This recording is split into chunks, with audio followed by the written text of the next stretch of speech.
All right, I am very, very confused. Somehow I read chapter 15, which is called Deep Fell, and I know I read it. I know I made a video of it, and it's nowhere to be found. I called the next chapter, chapter 16, Nightshade. I called it 15 in the video. I don't know how I did that. I'm just double checking everything. So I'm gonna have to put this in the playlist. Somehow I know I read this. I know I made a video. Chapter 15 is called Deep Fell. Chapter 16 is Nightshade, and 17 is Fairy. So I'm going to read Deep Fell again, even though I remember reading this just a couple days ago, but it's not on my channel anywhere. So somehow I didn't post it. Very, very weird. But anyway, here we go. They thought Ben Halliday mad. They thought it to varying degrees, perhaps, but the vote was unanimous. The kobolds expressed it with a quick hiss and frightening, humorless grins. Willow's green eyes mirrored it, and she shook back her waist-length hair in disapproval. Quester and Abernathy were aghast, and both began talking at once. "You have taken leave of your senses, High Lord," the scribe exploded. "You cannot risk placing yourself in the hands of the witch," the wizard admonished. Ben let them go on a bit, then sat them all down and patiently explained himself. He had not taken leave of his senses, he assured them. On the contrary, he knew exactly what he was doing. He might be taking some risk in going down into the deep fell and confronting Nightshade, but there was risk in almost any alternative left to him at this point, and no other alternative made as much sense or offered the same opportunities. "Think about it," he urged. "The key to every door—" Now, he's not talking here. They don't show him as talking here. It's strange. Usually they'll use quotes when he's talking. "Think about it," he urged. "The key to every door the key to every door closed against him lay in use or acquisition of magic. The key to every door closed against him lay in use or acquisition of magic. It was magic that had given life to the land and those who lived upon it in the beginning. It was loss of magic that threatened to steal that life away now. The medallion was a thing of magic, enabling him to pass from his world into theirs and, if need be, out again. The paladin was a thing of magic, and magic was needed to bring him back to them. The castle at Sterling Silver was a thing of magic, and magic was needed to save it. Most of the land's creatures were creatures of magic, and magic was what they understood, respected, and feared. The lords of the Greensward wanted Ben to rid them of the dragon, and it would take magic to do that. The river master wanted the land's inhabitants to work with him to heal the land, and that would probably take some form of magic as well. The Mark and his demons were a dark magic that threatened to destroy them all, and it would take a very powerful form of white magic indeed to prevent that from happening. He paused. Who was most likely, then, to have access to the magic that he needed in order to begin to put things right again? Who possessed magic that the others did not? Sure, there was risk. There was always risk. But no one had gone to Nightshade in many years. No one had even thought to try. No king of Landover had sought her allegiance since the death of the old king. Since before that, Abernathy interjected firmly, the old king wanted nothing to do with her either. All the more reason to see her now, Ben insisted. She could be talked to. Perhaps she could be persuaded. Possibly, if all else failed, she could be tricked. His companions stared at him in horror. And he's not showing quotes here, so he's saying these things, but he's showing it as this is what they said when they talked. Interesting. His companions stared at him in horror. He shrugged. Very well, forget the part about tricking her. She was still their best bet. She was possessor of the land's most powerful magic. Quester had said as much in their lessons. The others fixed accusing eyes on the wizard. A bit of that magic might turn things around for him. He wouldn't need much. Enough to solve just one of the problems facing him would be plenty. Even if she refused her own magic, she might agree to arrange a meeting with the fairies. Perhaps he could enlist their help. He saw Willow cringe slightly at mention of the fairies, and for an instant he was no longer quite sure of himself. But he shrugged the feeling off and went on with his argument. He had reasoned it through, and the solution to his problem was unmistakable. He had need of an ally to help bring the other inhabitants of Landover to terms. He would not find a more powerful ally than Nightshade, nor a more dangerous one, Questor pointed out bluntly.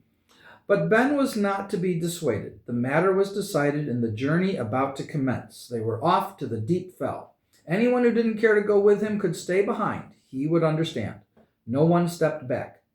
But there were a lot of uneasy looks. It was midday by now, and they traveled south through the hill country until nightfall. The weather remained foul, the clouds continuing to mass, the onslaught of rain to draw closer. Mist turned to fog as night descended, and it began to drizzle.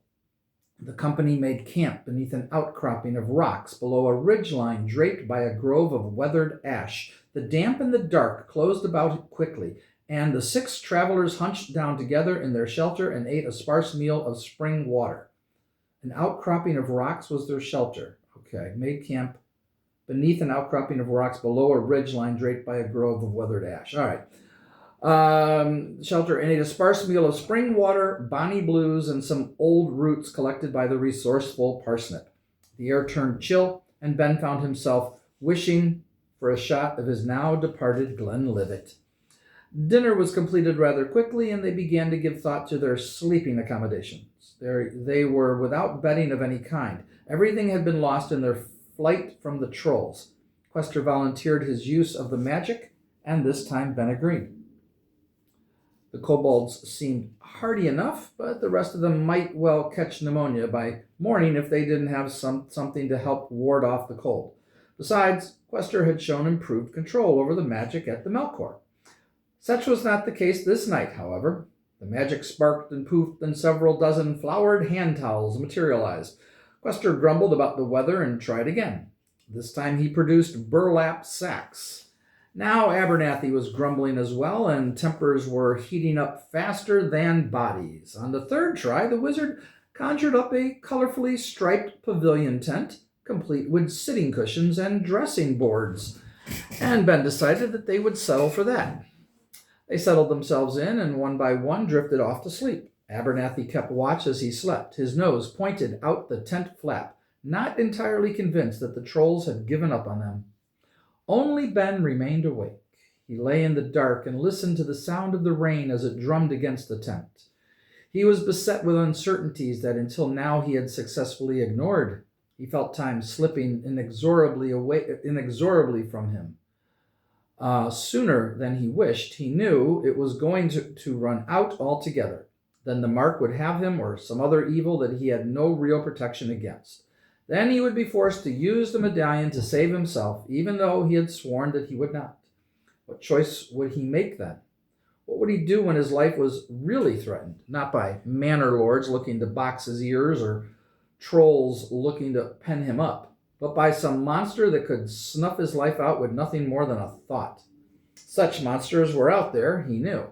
Nightshade was out there. He forced himself to think about the Witch of the Deep Fell for a time. He had not let himself do so earlier. It was easier not to. He knew he had to go to her. It did not help matters to think about how dangerous that might be. Nightshade frightened the others badly, and nothing besides the mark had done that. He might be biting off more than he could chew once again. He might be putting them all in a worse predicament than the one they had experienced in the camp of the crag trolls. He chewed his lower lip thoughtfully. He could not afford to do that. There might be no one to rescue them this time. He would have to be more careful. He would have to take steps to protect them. Especially Willow, he thought. He glanced over to where she lay in the dark, trying to follow the lines of her sleeping form. She had not transformed herself into and taken root as a tree this night. Evidently, she did so only periodically.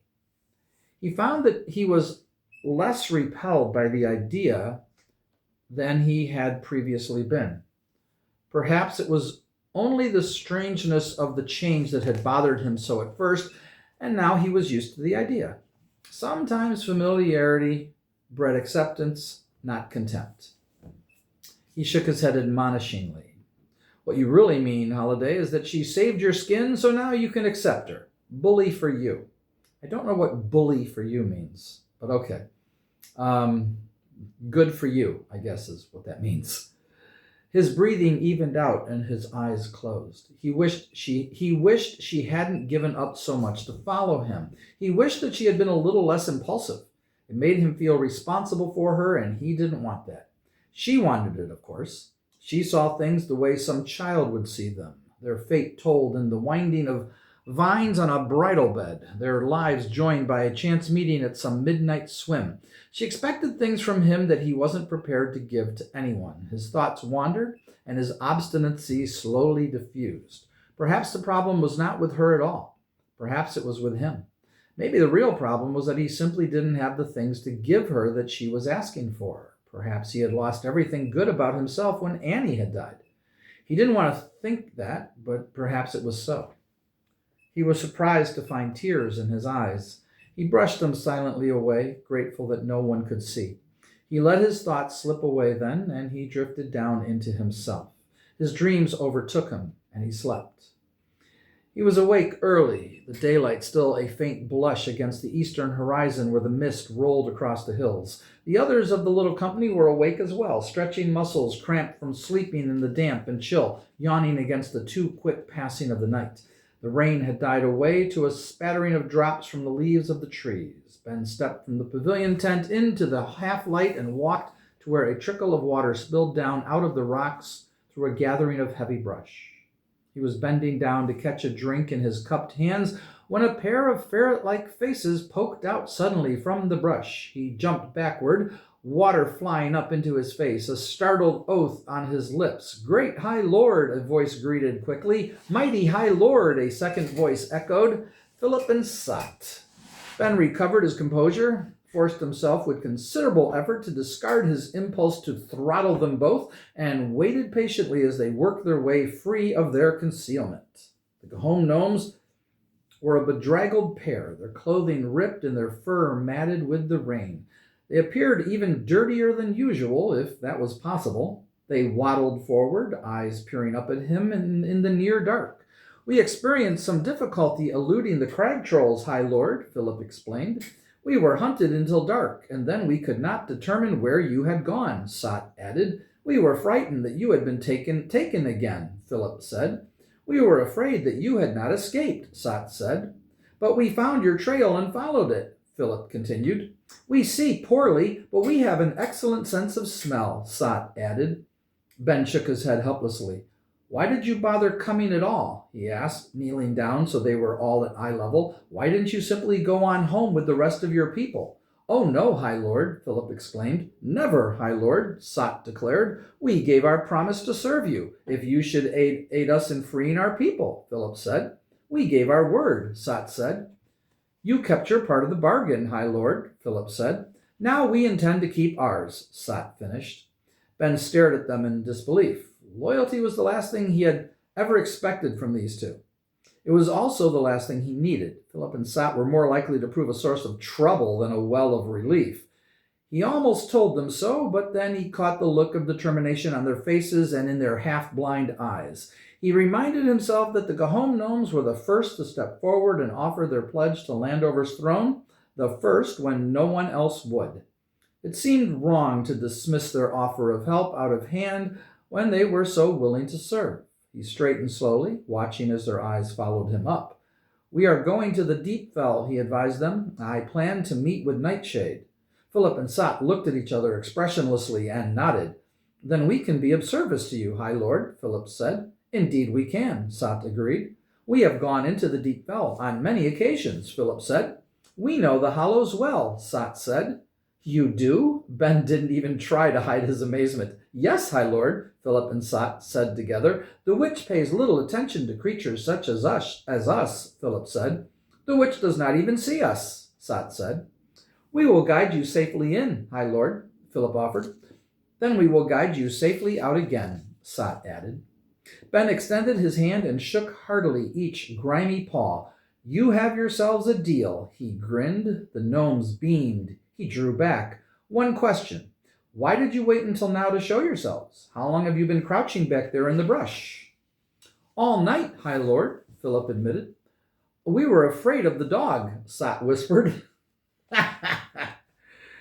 And I should point out, Philip is spelled Fillip, as in Philip, like Philip.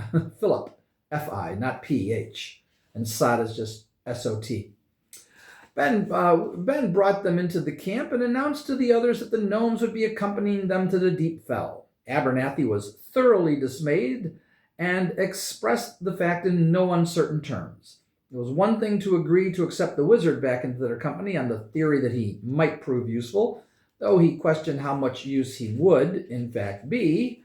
But the gnomes were clearly of no use at all. He growled, and the gnomes shrank back uneasily. The kobolds hissed at them, and even Willow looked doubtful. But Ben was firm in his decision. The home gnomes were coming with them. They resumed their journey shortly after sunrise. They ate a quick breakfast of stems and leaves from the bonny blues. Quester made the pavilion tent disappear in a flash of light and a puff of smoke, frightening the gnomes half to death in the process, and they were on their way.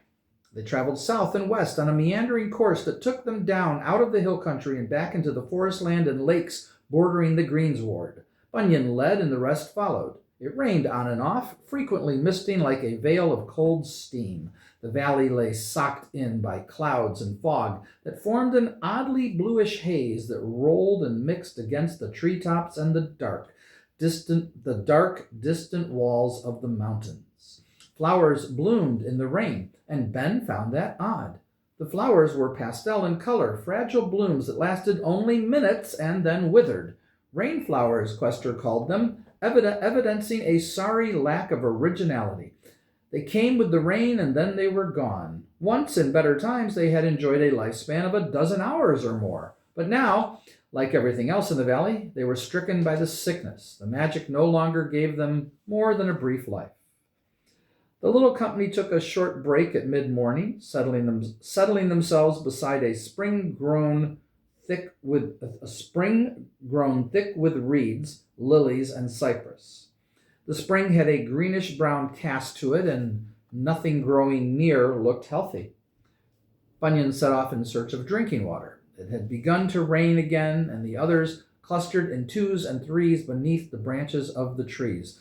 Ben waited for a time, then caught Willow's eye and took her aside where they could be alone.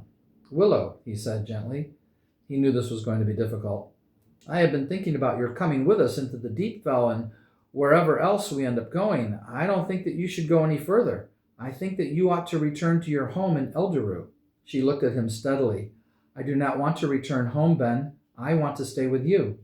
"I know that, but I think that it is too dangerous for you to do so." "It is no more dangerous for me than it is for you. It may be that you will have need of my help again. I will stay."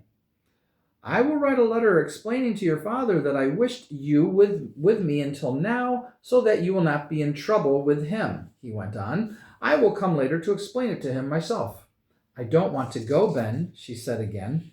The green cast of her face was darkened by the shadows of the cypress, and she seemed to Ben almost... slide up a little bit. Almost a part of the tree. "I appreciate your willingness to take the same risks that I take," he said, "but there is no reason for you to do so. I cannot allow it, Willow." Her face tilted back slightly, and now there was sudden fire in her green eyes. "You have nothing to say about it, Ben. The decision is mine." She paused, and it seemed as if she were staring right through him.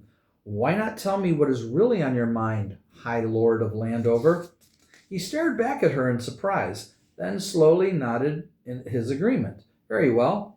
I'm not sure how to say this. If I could keep you with me and be honest with myself, I think I would do so, but I cannot. I don't love you, Willow. It may be that the fairy people discover love in a single sighting, but it doesn't happen that way with me. I don't believe in what the vines and the portents told you about how this would happen. I don't believe that you and I are meant to be lovers. I think you and I are meant to be friends, but I can't let you risk your life for me because of that." He stopped, feeling her hands catch up his own and gently hold them.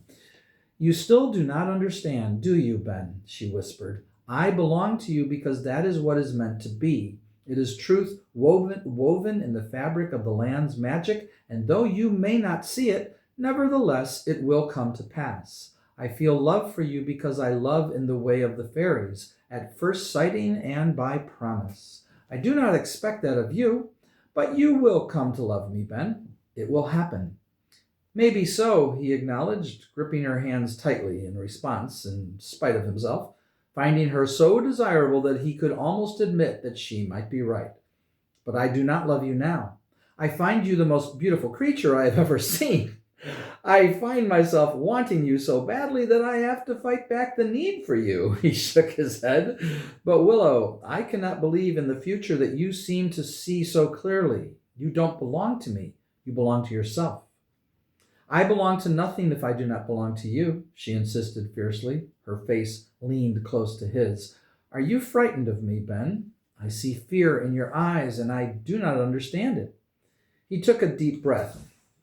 There was someone else, Willow, someone who truly belonged to me and I to her. Her name was Annie. She was my wife, and I loved her very much. She was not as beautiful to look at as you, but she was pretty and she was special. She died 2 years ago in an accident, and I haven't been able to forget her or to quit loving her or to love anyone else. I assume the double or is not a mistake in the thing here. To quit loving her or to, but there's no comma, or to love anyone else, so I don't know. His voice broke. He hadn't realized it would be so difficult talking about Annie after all this time. You have not told me why you are afraid, Ben, Willow expressed, her voice gentle but insistent. I don't know why I'm afraid. He shook his head, confused. I don't know. I think it's because when Annie died, I lost something of myself. Something so precious that I'm not sure I'll ever get it back again. Something I think I can't feel anymore. I just seem to pretend.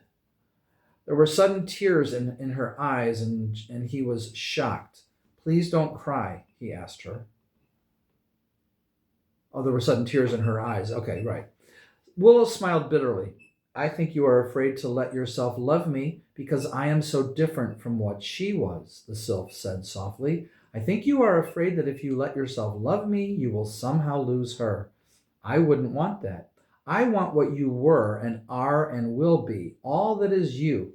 But I cannot have that because you are afraid of me. He started to deny it, then stopped. She was right when she said that he was frightened of her.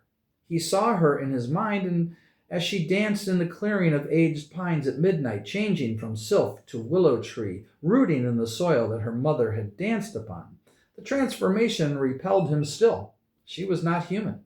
She was something beyond and apart from that. How could he ever love a creature so different from Annie? Her fingers brushed at the tears that were slipping now from his own eyes. I am life of the magic and subject to its will, Ben. So must you be, so will you be. Earth Mother and Heaven Father made us both, and the land binds us. She bent forward and kissed him on his cheek. You will lose your fear of me, and one day you will love me. I believe that. Her breath was soft against his face. I will wait for as long as that takes, Ben. But I will not leave you, not if you beg me, not if you command me. I belong to you. I belong with you. I will stay with you, though the risk is 10 times as great as it is now. I will stay, as it is now, period. I will stay, though my own life be given up for yours. She rose, a rustle of long hair and clothing in the mid-morning stillness. Do not ever ask me to leave you again, she told him. Ooh. Then she walked quickly away. He stared after her wordlessly and knew that he would not. The little company arrived at the Deep Fell shortly before midday. The rain had passed and the day brightened, though clouds still screened the whole of the sky. The smell of damp hung thick in the air, and the morning chill had sharpened. Ben stood with his companions at the edge of the Deep Fell and stared downward. All but the rim of the bowl was screened away by a blanket of mist. The mist hung over everything, swirling sluggishly across a scattering of treetops and ridges that poked through the haze like jagged bones from a broken corpse. Scrub choked the rim and upper slopes of the hollows, brambles, and thickets that were wintry and stunted. Nothing moved in the pit. No sound came out of it. It was an open grave that waited for an occupant. Ben eyed it uneasily. It was frightening to look upon, the more so from its edge than from the safety of the land's view. It appeared monstrous to him, a sprawling, misshapen chasm carved from the earth and left to gather rot. He glanced momentarily at a stand of bonny blues that grew close to the rim. They were blackened and withered. High Lord, it is not too late to rethink your decision, Questor advised softly, standing at his elbow. He shook his head wordlessly. The decision had been made. Perhaps we should wait until morning, Abernathy muttered, glancing uneasily at the clouded sky. Ben shook his head a second time. No more delays. I'm going in now. He turned to them, glancing from one face to the next as he spoke. I want you to listen carefully, and I don't want any arguments. Philip and Sot will go with me as guides. They say that they know the deep fell. I will take one other. The rest of you will wait here. High Lord, no, Questor exclaimed in disbelief. You would trust yourself to those cannibals? Abernathy raged. You may have need of our protection, Questor went on. It is madness for you to go alone, Abernathy finished.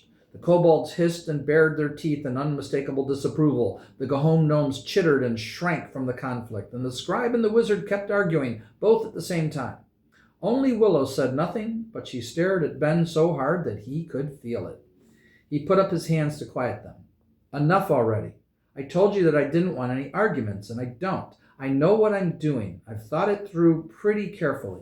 We're not going to have a replay of what happened in the Melkor. If I don't come out when I should, I want someone free to come in after me. It may be far too late for you by then, High Lord, Abernathy pointed out bluntly. You said you were taking one other, High Lord, Questor interjected quickly.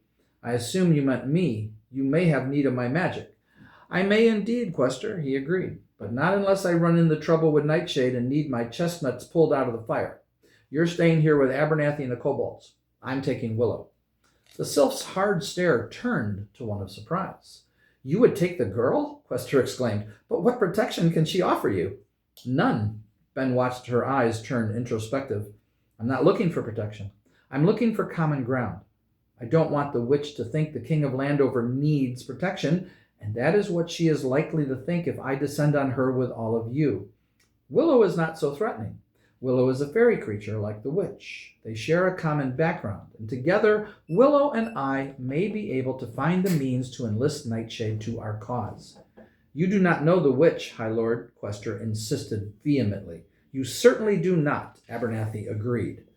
Willow came forward then, and she took his arm gently. They may be right, Ben. Nightshade is not likely to offer her help simply because of me. She cares nothing more for the Lake Country people than for the court at Sterling Silver. She cares nothing for anyone. This is very dangerous. He noticed that she did not offer to remain behind. She had already stripped away boots and forest cloak and stood next to him, barefoot, in a pair of short pants and sleeveless tunic. I know, he answered her. That is why Questor, Abernathy, and the kobolds will remain here, to come to our rescue if we need it. If we all go in at once, we all risk falling victim to the same treachery. But if the strongest of us remain behind, the chances of rescue are improved. He looked at the others. Do you understand? There was a general grumbling of acknowledgement. I respectfully submit that this whole idea is both dangerous and foolish, High Lord, Abernathy declared. I would prefer to be there to advise you, Questor argued. Ben nodded patiently. I respect your feelings, but I've made up my mind. Whatever risk there is, I don't want anyone sharing it with me who doesn't have to. To which I would ask, then why send Willow? Why have Willow go with you? If I could do this myself without endangering anyone, that's what I would do. Unfortunately, I can't. And he is bringing her because of the commonality with Nightshade. He's hoping that will help, actually. Because he's clearly not bringing her to help against her. No one ever... if I could do this myself, I would. Unfortunately, I can't. No one has ever asked you to, High Lord, Questor replied quietly. Ben met his eyes. I know. I could not have had better friends than you have been. He paused. But this is where it all ends, Questor. You have done for me all that you can. Time and choices are running out. I have to make something happen if I wish to be Landover's king. I have that responsibility to you, to the land, and to myself." Questor said nothing. Ben glanced briefly at the others. No one spoke. He nodded and reached for Willow's hand. He fought back against the chill that had suddenly settled through him. "Lead on," he ordered Philip and Sot. Together they started down into the pit. So this is a really, really cool chapter. I don't remember what I said when I first read this on video, but I love the whole concept here. Even the decision to take Willow, and for them to stay behind, because if it doesn't work out, then they have to try to rescue him. Which, of course, I would say the odds of that are pretty low too. But I see what he's like. I see what he's thinking after what happened with the Crag Trolls, where they just all got taken prisoner. And it was Willow who came in and rescued them. Still, crazy. So, hope you're enjoying this. And now I got to make sure that I didn't accidentally put this on a different video and that I've skipped some other video. I'm going to check that now. Talk to you later. Bye.